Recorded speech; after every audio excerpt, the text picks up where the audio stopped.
کہ عموماً اذہان اس بات کی طرف جا رہے ہیں بچوں کو عالم بنا کر کیا کریں گے، اتنے پیسے تو ملتے نہیں ہیں، اتنی سیلری تو ہے نہیں۔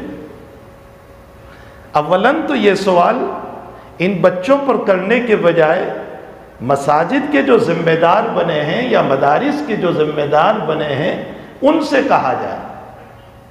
یہ سوال تو قوم سے ہوگا کہ آپ نے اپنی امت کے علماء اور پیشوا اور رہبر کو اتنی ضرورتیں کیوں پوری نہیں کی کہ یہ سکون کے ساتھ دین کا کام کر سکے۔ یہ تو ذمہ داروں پر سوال ہوگا، نہ یہ کہ علم دین پر سوال ہوگا، علم نبوی پر سوال ہوگا، علم قرآن پر سوال ہوگا۔ علم قرآن علم دین پر نہیں ہوگا۔ یہ ایک صاف ستھرا دین ہے جو مقدس دین متین ہے، اللہ تعالیٰ نے عطا فرمایا ہے۔ تو پہلی بات تو یہ ہے کہ یہ جو سوال ہی عبث ہے، بیکار ہے۔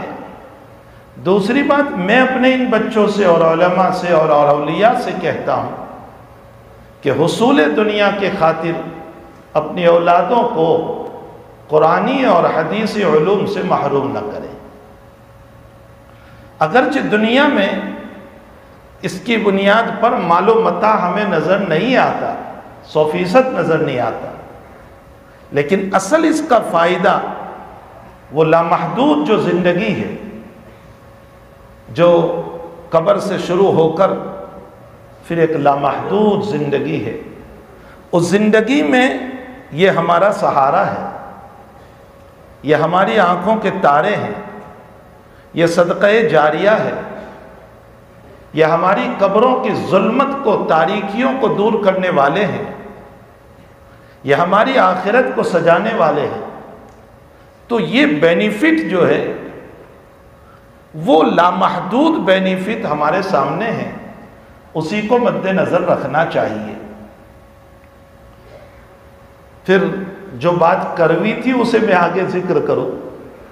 ہمارے حکیم الامت حضرت اقدس تھانوی نور اللہ مرقدہ انڈیا میں، ہندوستان میں ایک مرتبہ میرٹھ میں جلسہ ہو رہا تھا، ایسا میرٹھ میں ہو رہا تھا۔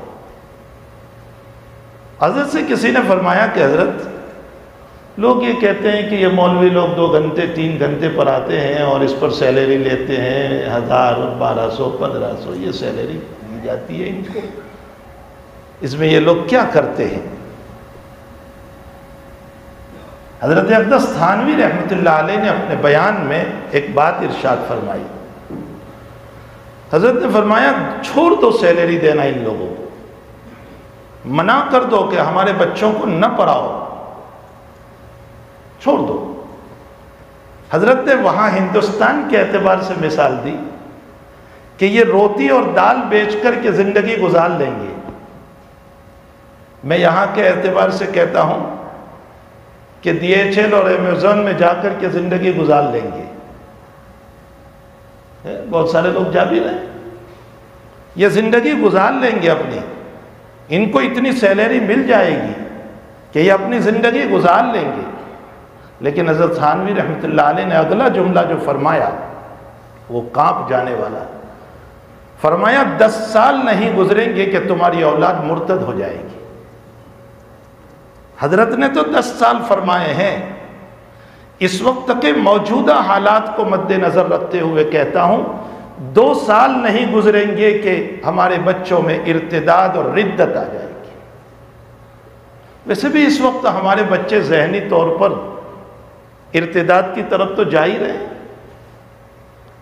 جو بچہ 6 گھنٹے اسکول میں برین واش ہو کر کے آیا ہے اور والدین کو فرصت نہیں ہے کہ اس کے ایمان کلمے کو صحیح کرے،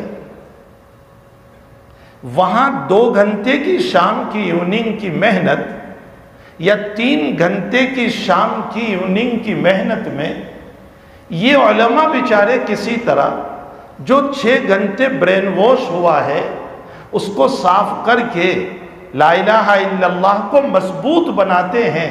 اگر اولاد کا ایمان ہی باقی رہ گیا تو بہت بڑی دولت ہوگی، بہت بڑی دولت ہوگی۔ چاہے جائے کہ ان کے طہارت کے مسائل، نماز کے مسائل، حلال اور حرام کے مسائل، جائز اور ناجائز کے مسائل، یہ سارے مسائل تو اپنی جگہ ہیں۔ حق تعالیٰ جل شانہ وعم نوالہ حضرات علماء کی زندگیوں میں برکت عطا فرمائیں، اور اللہ ان مدارس کو تمام شرور اور فتن اور بلاؤں سے حفاظت